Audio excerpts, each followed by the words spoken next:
Good afternoon, Early Head Start. I'm so glad you've joined us for this closing session of our first 1,000 Days Conference. You have had a treat of a variety of sessions the past few days. On Monday, you heard from Paul Figueroa and Louis Torelli. We also had a pre-conference session that was canceled because of a tornado in Chicago. So thanks for enduring that. And we'll have that recorded and be sure to have that posted so that you can take advantage of that before the end of the next week. We also have had wonderful keynotes from Dr. Pacquiano, as well as sharing aspects of research. And of course, we had the State Leaders panel yesterday afternoon with Camille Mabin and Marley Depras. And this morning you enjoyed a wonderful presentation really on the thoughts around kindness and love of the work that we do, the families we share, and our coworkers.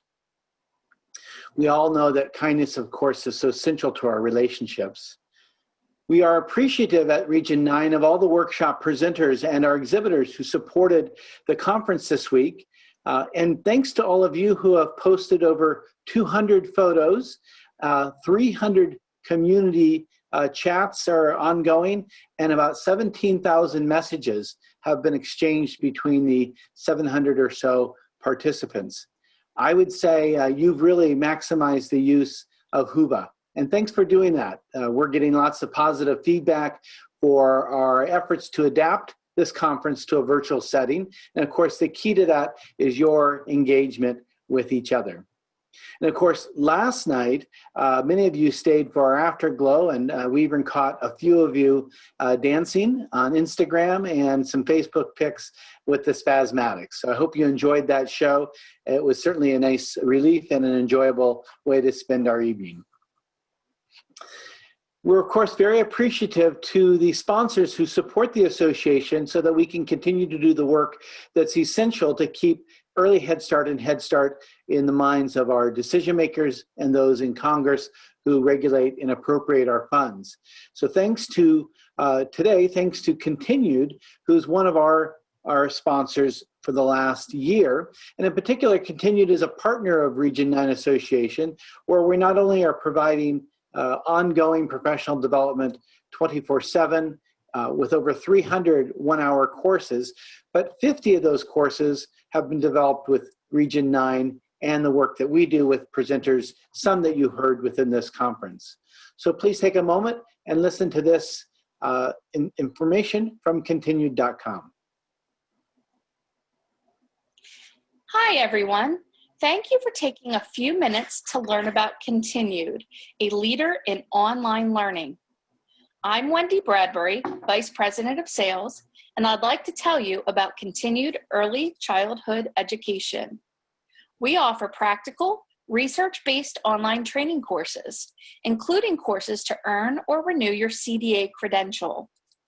Continued ECE membership includes 12 months of 24/7 unlimited access to over 200 professional development courses in 15 topic areas.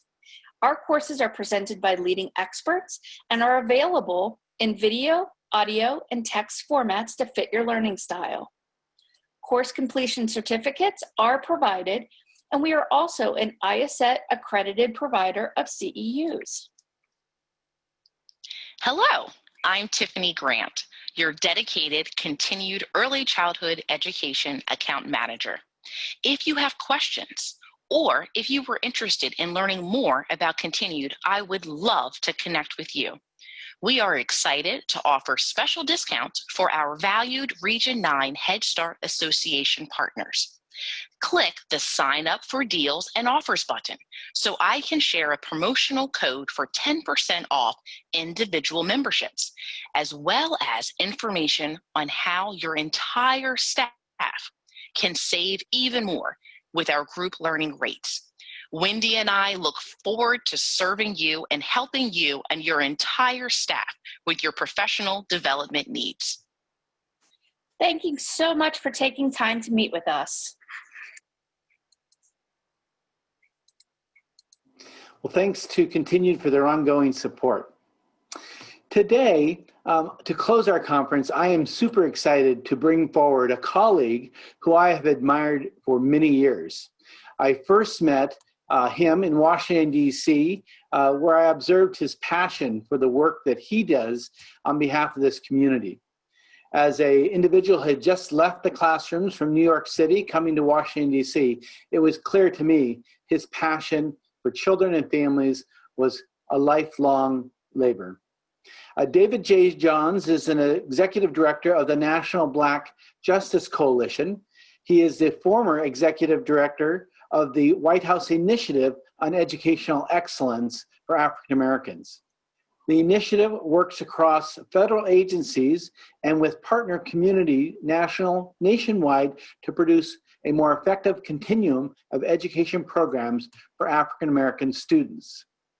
Prior to joining the department, Johns was a senior education policy advisor to the Senate Committee on Health, Education, Labor, and the Workforce and Pensions, and under the leadership of Senator Tom Harkins of Iowa. Before working for the Senate Health Committee under Chairman Harkins, Johns served under the leadership of the late Ted Kennedy of Massachusetts. Johns was also a Congressional Black Caucus Foundation Fellow in the office of Congressman Charlie Rangel in New York. David has worked on issues affecting low-income and minority, neglected youth, and early education issues, and with historically Black colleges and universities. His research as an Andrew W. Mellon served as a catalyst to the identity to disrupt and supplant negative perceptions of Black males within academia and society. Johns is committed to volunteer service and maintains an active commitment to improve literacy among adolescent minority males. David obtained his master's degree in sociology and education policy at Teachers College in Columbia University, where he graduated summa cum laude with simultaneously teaching elementary school in New York City.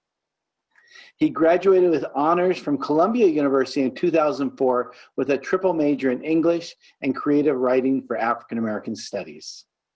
Please welcome David Johns. David? Thank you for that, Ed. Can you hear me? I want to check. I'm going to pray over the broadband connection so that we're all able to engage throughout this conversation. Thank you, Ed, and thank you to Early Head Start. I appreciate the introduction, just being welcomed into this space virtually. I will acknowledge that in spite of the fact that I've done hundreds of these, it is still weird. I very much miss being in physical space with people, in particular people connected to Early Head Start and Head Start. And I also want to say thank you before I continue for reminding me that there was a time before our current geopolitical reality. I thought a lot about how one of the first events that I staffed Senator Kennedy while working on the Health Committee was a Head Start reception. And I spent most of my time being concerned that Splash, his dog, was going to rip out the table cover from under the catering setup. And the Improving Head Start for School Readiness Act of 2007 was one of the first pieces of legislation that I worked on that was codified. And so I say that to say that Head Start and Early Head Start will always have a special place in my heart. And I appreciate all of you for the work that you do. There are three messages that I really want to share before I get into the presentation, which will allow me to go a little bit deeper. And the first is, as I started, it's where I will begin and it's where I will end, is to say thank you.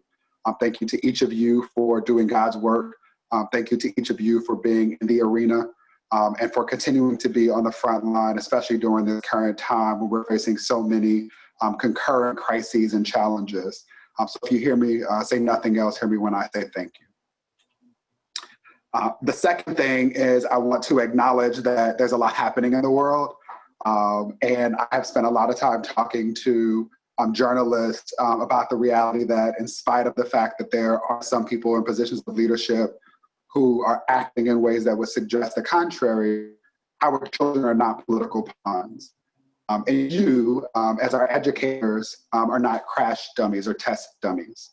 And so if there's another thing I want you to hear other than me saying thank you, I want you to be incredibly selfish to acknowledge that love is a verb, it's an action, and I implore each of you to love yourselves enough and to love our babies enough to know that this work that we do is political. And you owe it to yourselves first to practice self-care, to do all of the things that are required to ensure that you are well mentally, physically, emotionally, spiritually, and otherwise, and to do the work of centering all of our babies, in particular those who are most likely to be neglected or ignored, in particular times of crisis and stress. And remembering that you should put yourself first, I hope that it makes the challenges that you will all continue to face more bearable. Can you go to the next slide? At least I felt like I'm on the stage because I get to say that. Please, can you go to the next slide?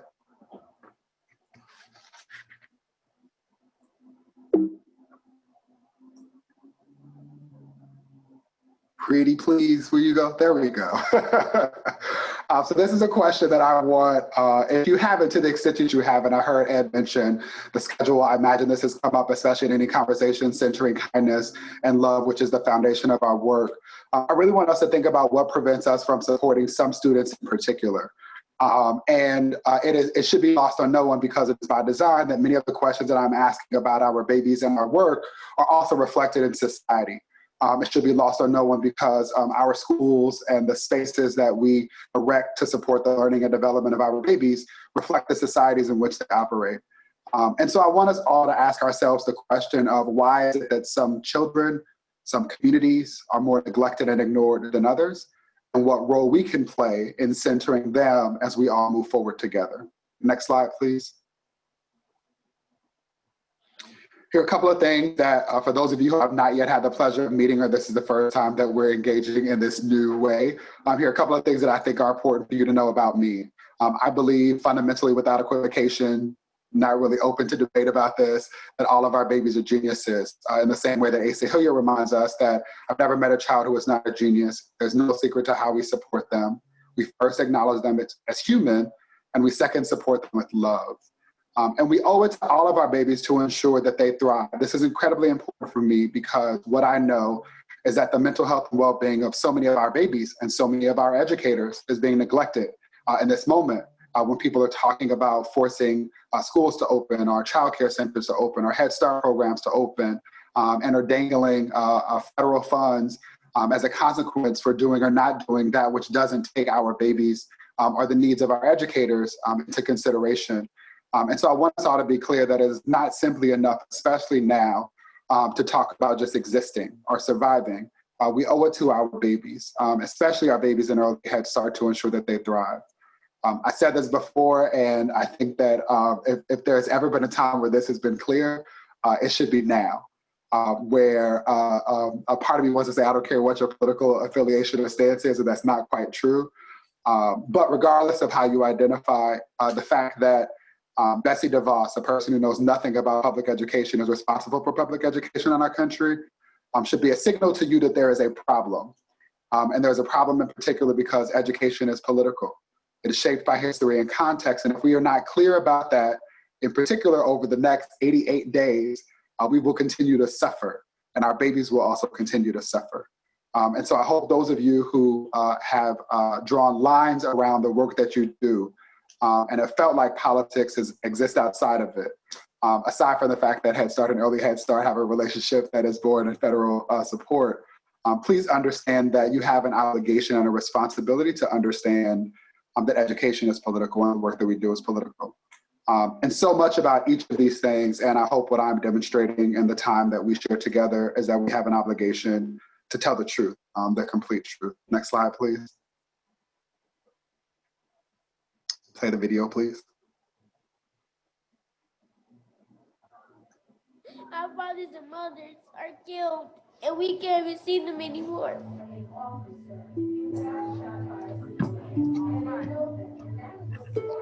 It's a shame that we have to go to that graveyard and bury them.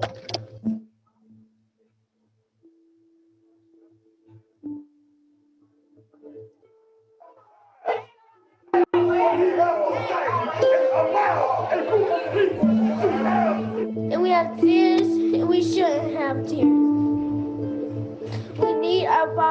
mothers to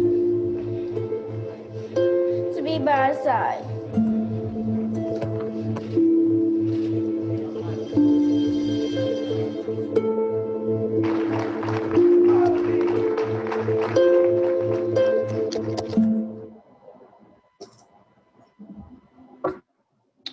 Next slide, please.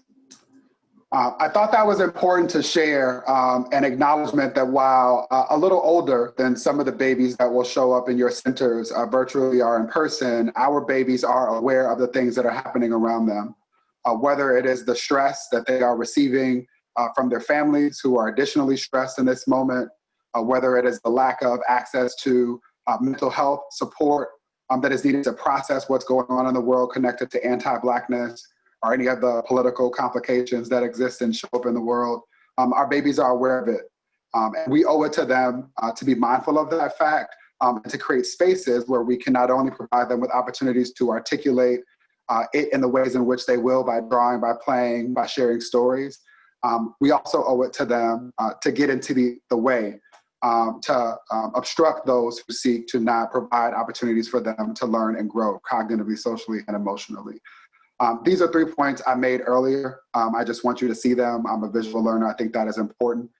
Again, I'm asking for you all to care for yourselves. I'm asking you to do that which our babies, especially our early Head Start babies and families and communities, cannot do. And while in the arena, commit to doing the work. Or get out of the way. Remember that so many of the children and families that we serve don't have as many of the options as many of us do. And so if we're not willing to do this work in this moment, we should choose to do something else. Next slide, please.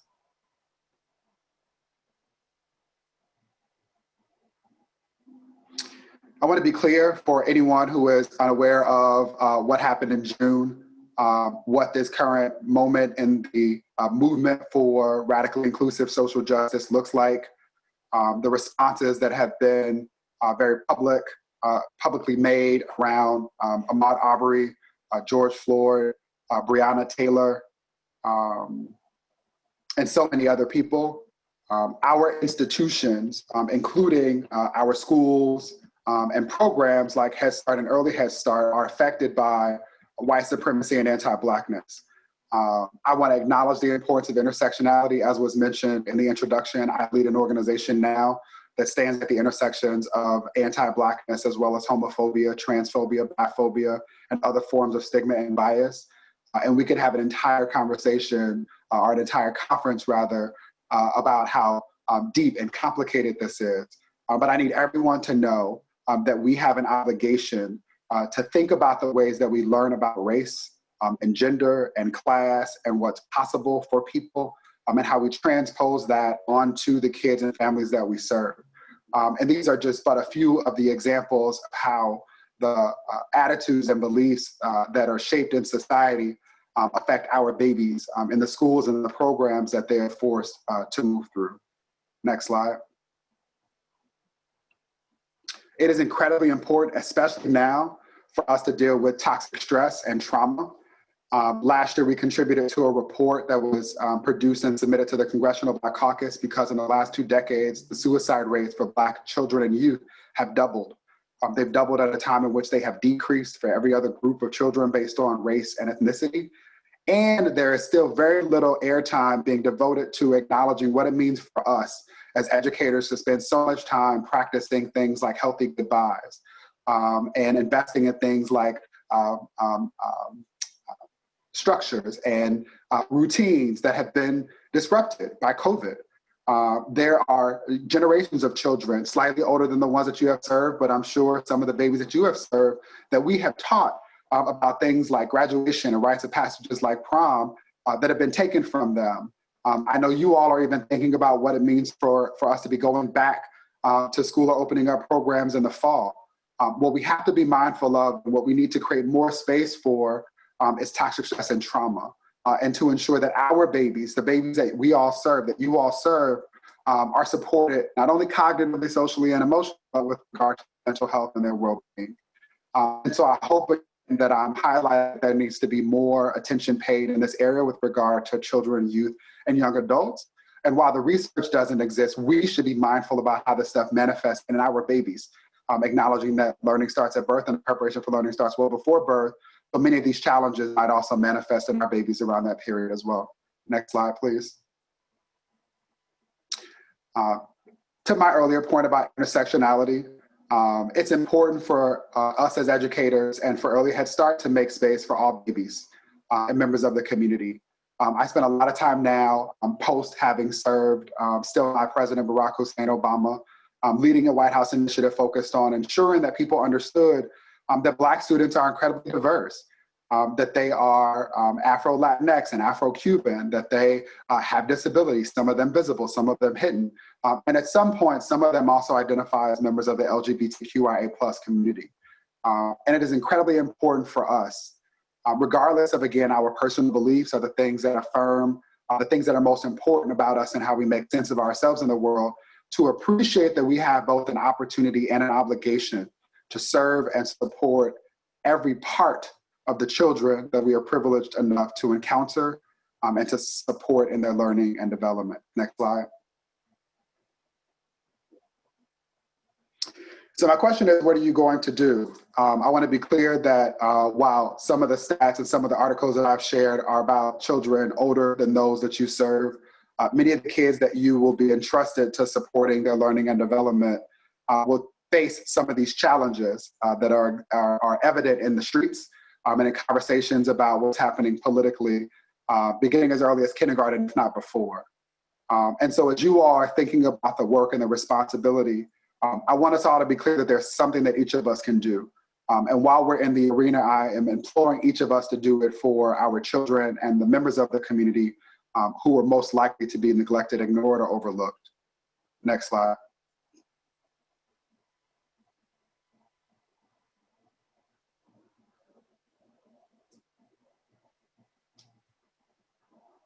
How could you not want to love his face? I'm going to skip this slide, please. Here are a couple of lessons that I've learned in the work of leading the White House Initiative on Educational Excellence for African Americans, as well as the National Black Justice Coalition, that I hope are helpful to each of you in your work. The first, again, is to tell the truth and to listen. This can be incredibly challenging, as sometimes we listen not to hear, but to re-articulate something that we've already held on to. And so as we continue to do this work and manage what it means to do it in a COVID era, I want to implore everyone to listen. I don't know if this video will play, but my tech support, can you try it for me? Linda, listen, Linda. Mateo's much better at making it plain than I am. I want to be clear that as early as our babies show up in Early Head Start, we have opportunities and a responsibility to teach children how to thrive in an anti-Black and white supremacist society early.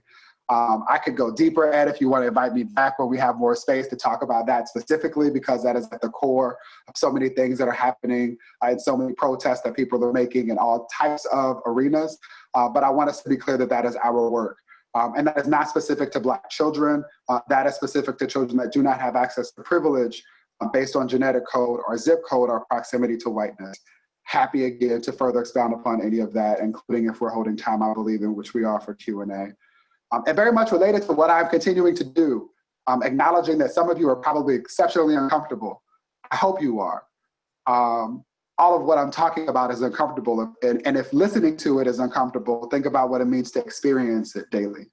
And so the point here is that we have an opportunity and an obligation, 2 words that I hope you all hold on to name the systems and practices that result in often Black children who, again, are incredibly diverse, and Latinx children and children with disabilities, children for whom their parents weren't born in this country, are being harmed. And there are so many ways in which people in positions of leadership are attacking members of our community who make our democracy and our community stronger, our country stronger. And we should be clear about leveraging our privilege to name those things and to seek to disrupt them as well. Next slide. And hosting a series of summits around the country, some of them with kids as young as 4 years of age. The most frequent demand that children made is for love. If we were together in a physical space, I would have asked you all to guess at that. And I assure you that whatever answer you would have offered, it would have been anchored in love. the kind of love that allows you to do the things that I've said heretofore, and to sit in the discomfort of having conversations that we might not have had in spaces like this in years prior. It's incredibly important for us to create safe spaces that affirm and support the cognitive, social, and emotional development of all children. Again, hear me when I say I don't care about your personal beliefs about particular people or the communities that they come from or the homes that nurture and support their learning and development. If you are unable or unwilling to love and support every single part of all of our babies, then this might not be the space for you. The last thing is you should not be waiting for permission or for a speech or an invitation from Ed or anyone else to do what is in the best interest of our babies. As I mentioned in the beginning, I know, as much as I know that I am a child of God who is loved, that educators do God's work. And if you continue to center our babies and what they need, I believe that all of the questions that need answers will be answered. Next slide.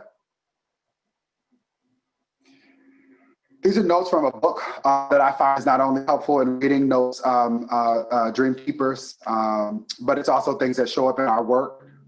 So it's incredibly important for me to say that we should not be pitying anyone. So much of what I'm talking about is centering the least of these. I'm not asking anyone for pity. I'm asking us to be clear that there are systems that have been erected, there are decisions that adults make, including educators make, that penalize some people. And we have an opportunity to address that. And pity is not the solution. I also will, I'm not going to read everything. I trust that you are able to read. But I will highlight the third bullet, which is to understand that knowledge is flexible and contestable. And so what I would love is that if there's anything that I said that's unclear, that we are unable to discuss in the Q&A, please let me know. I'd love to answer any unanswered question and to provide context for things that might be new to you or that require additional context. Next slide. I want to highlight that there are other resources that I hope you consider using as you do this work. These are two young men, Joshua and Jeremiah, they're brothers literally and figuratively, and they wrote a book called Champions of Change, Kids Live to Give. And it's a book about their experience some time ago visiting New York, and essentially talks about philanthropy. And it is a way that I have used in classrooms to talk about the importance of individuals who have housing insecurity, the importance of recognizing privilege, and the importance of making space for every member of our community. Next slide. Not to be outdone, the boss of the family, their baby sister Jordan created a book as well called Princess for a Day. She learned about the experiences of kids in the foster care system and the child welfare system, and thought it important to use the resources that she could otherwise have access to for her birthday to make other girls feel like a princess for a day. And when there was an opportunity, because there were political leaders in the White House who cared, we replicated this event in the White House for children. And so I offer this as a resource. I encourage you to think about working with the West family and or creating books with children and families that you serve that can be resources and tools to put in practice so many of the things that I'm talking about in principle as being important. Next slide. If we were together, I don't know if we could do this, the technology will support this, but if we were together in a room, the kindergarten teacher and me would ask us to do a think, pair, share. And the two questions that I would ask you to consider, and I will invite you to consider and engage in discussion with your colleagues and friends around are what will you do to remove the barriers that are preventing our babies from thriving? I'm back at Columbia now pursuing a PhD because I know that our schools are a reflection of the society in which they operate. And many of the challenges that our babies face that have been exacerbated as a result of COVID and our current geopolitical reality are not new. And so the question I want each of us to continue to ask daily is what will we do? And in asking that and acknowledging that none of this is easy, if it were, it would have already been resolved and there would not be a need for us to have this conversation today, is what support you need. And I want to offer, as I did some years ago, Ed, when we first met, and as I will continue to acknowledging, as you said, that this is a lifelong commitment to be a resource. And so if there are ways that I or the National Black Justice Coalition can be helpful in centering the children and communities that are most often neglected and ignored, and helping you or your colleagues to increase your competence or otherwise leverage resources to make space for all of our babies and every member of our community. I hope that you will take me up on that. I believe that that is my last slide before I end formally where I said I would end, which is where I began, which is to say thank you. If you'll advance to the next slide, if I did this right, it'll all work out. But thank you for loving on our babies such that at some point they grow up to be bigger babies like this and are able to pay it forward as well as pay back all of the sacrifices that each of you are making, including by listening to me in this virtual setting that otherwise should have allowed us to gather in a space where we could be reminded by being in community that the work that we do is important. And going forward, it is not going to be without its challenges. And it is essential for everything that we hold dear in our democracy. So thank you for the work that you have done. Thank you for the work that you will do. And thank you for inviting me in to close this out with you. And I'll turn it over to you.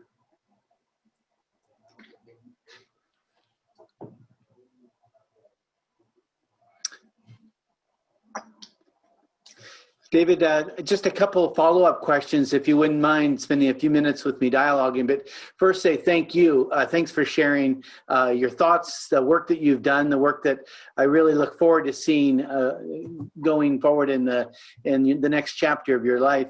You know, you mentioned that this topic makes us feel uncomfortable, and it should make us feel uncomfortable. And that discomfort is a space that a lot of folks are stuck in. And so I'm curious, having been in schools, having been in early childhood programs, knowing the dynamics of staff, what's your sort of thought on how do people move from discomfort to dialogue? What's the right first step in there? And what are some of the things that you might even suggest are steps to avoid that you know, isolate as opposed to engage? Yeah, three things come to mind. The first thing to avoid is centering and privileging the feelings of people who have the most privilege. So it is often the case in my experience that the most uncomfortable people in conversations like this are people who have the most privilege. And that is in part because seldom are people who have access to privilege held accountable for the things that enable them to have that privilege. And I've used the word privilege a lot. I want to offer that there's a bunch of brilliant Black women, Black feminists, including Patricia Hill Collins, who talks about the matrix of domination, that there are signs, systems, and symbols that allow privilege to be created, legitimized, and made invisible at the same time. And so all of that is often at work when we use words like racism or anti-Blackness, and those things make people uncomfortable. When we talk about the reality that there has always been a Black-white achievement gap, in spite of all of the investments that have been made, and in fact, it's widening at present. And I'm so afraid of what the data will show after we are looking at this year, and what distance learning and challenges around broadband connectivity, and just the lack of support that too many of our families, early Head Start families don't have, will mean for children and their learning. And so the second thing that I would say is to center not ourselves, but those we serve in these conversations. If there has not been a conversation with the community about how they are feeling about everything going on in the world, start there. Allow the feelings of our babies and our families to be that which informs the agenda that we pursue, that allows us to think about the language that we need to use in order to have these conversations, and to identify where we need additional resources. The third thing is, it is important to sit in the discomfort. Again, I wrote an article that I'll share with you, Ed, about how I think often, especially in moments like those that we've experienced over the last 3 months, people trip over themselves for like the Cliff Notes version of how not to be an anti-racist or how not to be a homophobe, right? And so much of what is important is sitting with those questions and sitting with oneself and asking, for example, if you don't have friends who are Black and queer, or if you don't know a trans person, or if you don't have friends with disabilities, the wide variety of disabilities and how they show up, why is that? You in the world has prevented that heretofore? And what could you do going forward such that that shifts? Not sitting in the discomfort doesn't allow you then to do that kind of work. And so those are three things that come to mind that I hope are helpful. Yeah, thank you. Thanks for that sharing. You know, I'm struck by how in our field with Early Head Start and Head Start, many of our agencies serve very diverse populations. There's poverty in all areas of the country, and there's poverty within very wealthy cities of San Francisco and Palm Springs, and they sit side by side so often.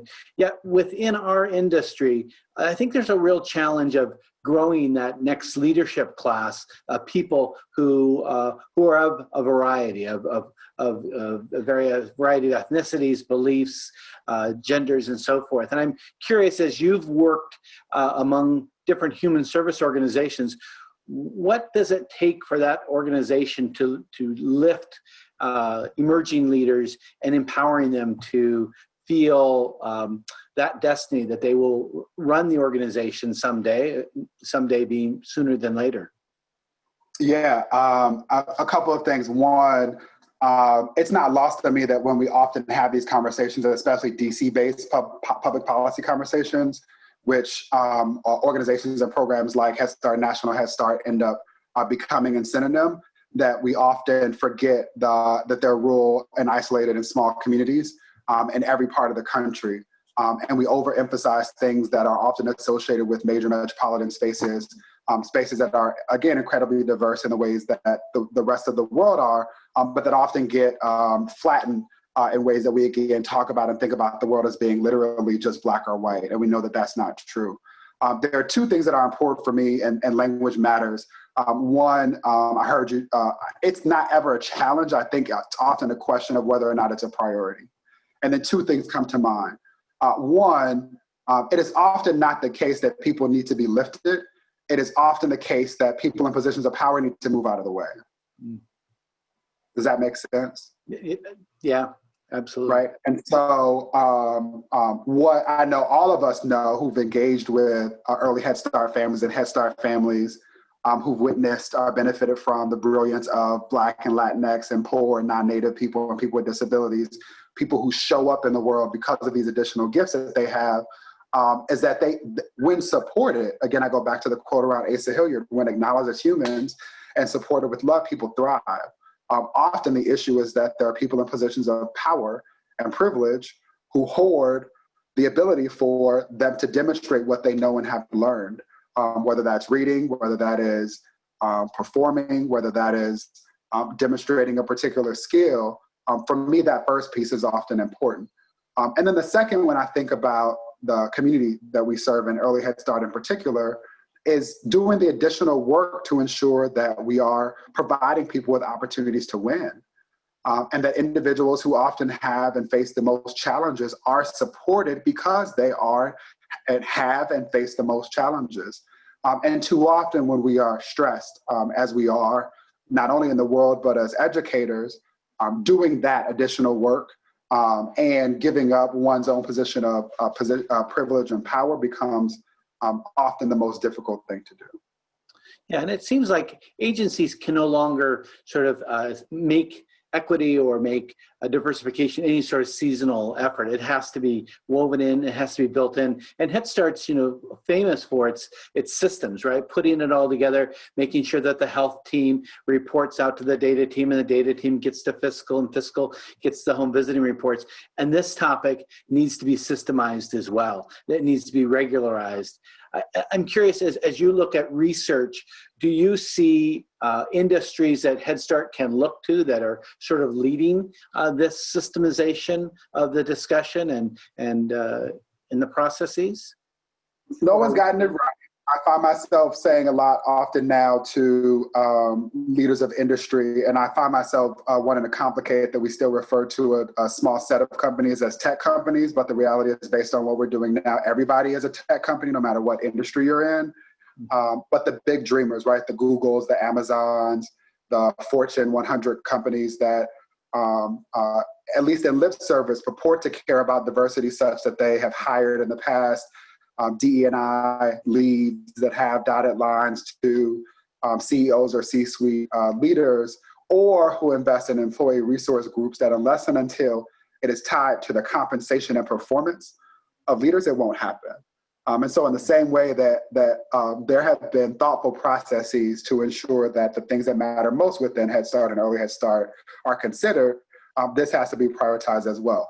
Now, here's a footnote. I am incredibly concerned about what that would look like in this administration, but the work needs to be done. Yeah. Two more questions, and then I'll let you go back to your afternoon. First, as a practitioner, I'm always struck by how few males we have in early education, and particularly Black males that we're able to not just recruit, but really retain and raise up. It seems that they go from assistant teacher to CEO of the organization way too quick. I'm curious your thoughts on raising Black males as teachers, as program and instructional leaders. What are strategies you think programs should be eyeing to adopt and increase that number? Yeah, I'll try and offer something that is not frequently discussed in this, and it's to deal with patriarchy. In the same way that I'm encouraging everyone to deal with, to name, and to dismantle racism and anti-Blackness, we also have to do that around patriarchy. We could have another conversation about how that's shown up for me in the last week around the vice presidential conversation alone.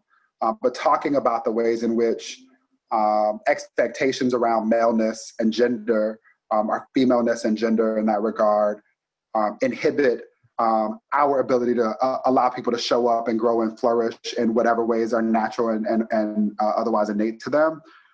Is what we should be doing, right? What I know based on data is that the number one profession for Black boys, Black males who graduate from college is teaching.